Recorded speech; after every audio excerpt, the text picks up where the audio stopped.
என்ன என்ன இஷ்யூஸ் இருக்கு? நேற்றுக்கு வந்து பார்லிமெண்ட் ஸ்ட்ரீட்டில் வந்து காங்கிரஸ் ஜனதா பார்ட்டி சார்பில் வந்து நிதின் கட்கரி அவர் பதவி விலகணும்னு சொல்லிட்டு போராட்டங்கள்லாம் நடந்தது. இதில் வந்து டெல்லி போலீஸார் வந்து தடியடி நடத்தி தாக்கியிருக்கிறாங்க. இதில் வந்து ஒரு மாணவரை போட்டு தாக்கியிருக்கிறாங்க. எப்படி பார்க்குறாங்க? அது நேற்று டெல்லியில் ஜந்தர் மந்தர் பகுதியில் நடந்த போராட்டம் வந்து அங்கே மாணவர்கள் மட்டும் கிடையாது, பல வகையான மக்கள் அங்கே கலந்து கொண்டார்கள். அவருடைய போராட்டம் நீட் தேர்வு சம்பந்தமாக அதை சரி செய்கின்ற ஒரு முயற்சி.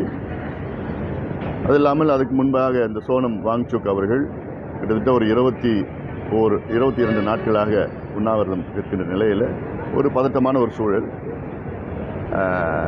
எங்களுடைய நிலைப்பாடு மொத்தம் பிஎம்கேடைய நிலைப்பாடு வந்து நீட்டு தேர்வு இருக்கக்கூடாது. அதில் நீட்டு தேர்வு என்பது சமூக நீதிக்கு எதிரானது, மாநில உரிமைகளுக்கு எதிரானது, தமிழகத்திற்கு எதிரானது, கிராமப்புற மாணவர்களுக்கு எதிரானது. அதில் பல குளறுபடிகள்லாம் இருக்கிறது. அது நீட் தேர்வு என்பது ஒரு வணிகமயமாக்கப்பட்ட ஒரு தேர்வு. தகுதி இல்லாத மருத்துவர்கள் எல்லாம் அந்த தேர்விலே தேர்ச்சி பெறுகின்ற ஒரு தோல்வி அடைந்த ஒரு தேர்வு. அது அகற்ற வேண்டும் என்ற நோக்கம்தான். இதை புரிந்து கொண்டு இந்திய அரசு நீட்டு தேர்வை ரத்து செய்ய வேண்டும். அந்த தேர்வை மாநில அரசுகளுக்கு அதை விட்டுவிட வேண்டும். மாநில அரசின் உரிமை அது. அதை அந்த அளவுக்கு அந்த நீட்டு தேர்வை வந்து இன்று அந்த தேர்வு தாள்லாம் வந்து வந்ததெல்லாம் ஆண்டுதோறும் வெளிவருகிறது. ஆனால் இந்த வருஷம் தான் மாட்டிகிட்டு இருக்கிறாங்க. இப்போ இவ்வளோ மோசமான ஒரு தேர்வு அதை நடத்துவது அர்த்தம் கிடையாது. அதை எதிர்த்து தான் மக்கள் அங்கே போராட்டம் செய்தார்கள். ஆனால் அதே நேரத்தில் ஒரு போராட்டம் என்றால் அமைதியான முறையில் இருக்க வேண்டும். அரசும் கொஞ்சம் பொறுத்து கொள்ள வேண்டும். காரணம் இதில் மாணவர்கள் கலந்து கொள்கின்ற ஒரு போராட்டம் என்றால் அதை புரிந்து கொண்டு நேற்றும் பேச்சுவார்த்தை நடத்தியிருக்கிறாங்க. நடத்திய பிறகும் கொஞ்சம் அசம்பாவிதம். ஆனால் அதில் மாணவர்கள் இல்லை, அதில் சில ஊடுருவர்கள் உள்ளே வந்து அந்த பேரணியை வந்து ஒரு வேறு விதமாக திசை திருப்பி, அதனால தான் இந்த மாதிரி ஒரு சூழல் வந்திருக்கிறது. தமிழகத்துக்கு மிக முக்கிய பிரச்சனை மேகதாது பிரச்சனை தான். இன்னைக்கு அதுதான் பிரச்சனையே.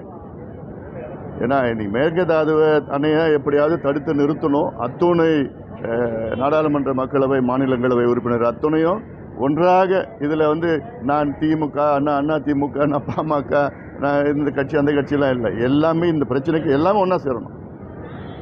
இதுதான் அவசியமானது. அப்படி தான் இந்த அணையை தடுக்க முடியும். இது அவசியமானது. இது எந்த ஒரு சந்தர்ப்பம் வந்தாலும் சரி, எந்த சந்தர்ப்பம் வந்தாலும் இதில் எல்லாமே பண்ணணும். இன்னும் தேவைப்பட்டதுன்னா இங்கே டெல்லி அந்த நாடாளுமன்ற வளாகத்தில் மேகதாது சம்பந்தமாக போராட்டம் பண்ணுறதுக்கும் தயங்கக்கூடாது. அது நாங்கள்லாம் தயாராக இருக்கிறோம். அதில் ஒரு போராட்டம், ஆர்ப்பாட்டம், அழுத்தம், அரசியல் அழுத்தம் அத்தனையும் தர வேணும். இடையில் தமிழக முதலமைச்சர் அவர் வந்து ஒரு அனைத்து கட்சி கூட்டத்தை கூட்டி எங்களை எல்லாம் டெல்லிக்கு அழைத்து சென்று பிரதமரை சந்தித்து அங்கே இருக்கிற நீர்வளத்துறை அமைச்சர் போன்ற அத்தனை அமைச்சர்களை சந்தித்து அழுத்தம் கொடுக்கணும்.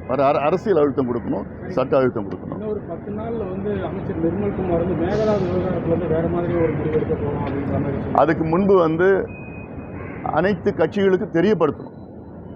இது வந்து டிவிகே பிரச்சனை கிடையாது, இது தமிழ்நாட்டு பிரச்சனை, தமிழ்நாட்டு மக்களுடைய பிரச்சனை. அதனால் இது வந்து எங்கள் அனைத்து கட்சி கூட்டத்தை கூட்டி எங்களுக்கு தெரியப்படுத்தி அதன் பிறகு எந்த முடிவு எடுத்தாலும் ஒரு ஒருமித்த கருத்து உள்ள முடிவாக எடுக்கணும். ஏன்னா சமீபத்தில் டெல்லியில் சட்டமன்றத்தில் ஒரு தீர்மானம் கொண்டு வந்தாங்க, மேகதாது நடுவர் மன்றம்னு சொல்லிட்டு. அது வந்து சரியில்லாத ஒரு தீர்மானத்தில் ஒரு திருத்தம். அதனால் அப்படி இருக்கக்கூடாது. அத்துணை கட்சிகளும் அழைத்து சென்று அத்தனை கட்சியும் அழைத்து ஒரு ஆலோசனை கூட்டம் நடத்திய பிறகு பல ஒருமித்த கருத்து உள்ள முடிவுகளை எடுக்க வேண்டும். காவேரி பிரச்சனை இது மேகதாது காவேரி எல்லாமே இப்போ தண்ணி இல்லை. இப்போ இங்கே குறுவை சாகுபடி வந்து முடிஞ்சு போச்சு. அடுத்தது சம்பாவுக்கு தண்ணி கிடைக்குமா இல்லையான்னு தெரியல. தென்மேற்கு பருவம் வந்து கிட்டத்தட்ட 65% இன்னும் குறைவாக இருக்குது. அது இந்த வருஷம் வந்து El Nino effect, super El நீனோன்னு சொல்லிட்டு இருக்கிறாங்க. இது எல்லாமே கருத்தில் வைத்து பாதிக்கப்பட்ட விவசாயிகளுக்கு நிவாரணம் கொடுக்கணும். ஒன்று இப்போ இருக்கிற முக்கியமான பிரச்சனை அரசு செய்ய வேண்டியது என்னென்னா விவசாயிகளுடைய கூட்டுறவு வங்கி கூட்டுறவு கடன்களை உடனடியாக ரத்து செய்யணும். சிறு குறு விவசாயிகள்லாம் பார்க்கக்கூடாது, ரத்து செய்யணும். ரத்து செய்தால் தான் விவசாயிகள் உயிர் வாழ முடியும். ரெண்டு விவசாயிகள் ஒரு நாளைக்கும் தற்கொலை பண்ணிட்டு இருக்கிறாங்க. அதில் மனசில் வைத்து முதலமைச்சர் அவர்கள் ஒட்டுமொத்தம் கடன்களை விவசாயிகளுடைய கூட்டுறவு கடன்களை ரத்து செய்ய வேண்டும், தள்ளுபடி செய்ய வேண்டும். தொடர்ந்து முதல்வரை கைது நடவடிக்கை இல்லை, இப்போ கடந்த காலத்தில் இதை தான் செஞ்சாங்க, இவங்களும் அதை தான் செஞ்சுட்டு இருக்கிறாங்க. அதனால் ஒரு டீசென்ட் அண்ட் டெவலப்மெண்ட் பாலிடிக்ஸ் செஞ்சால் இதுக்கு எந்த பிரச்சனையும் வராது. விமர்சனம் பண்ணுங்க, அரசியல் விமர்சனம் பண்ணுங்க.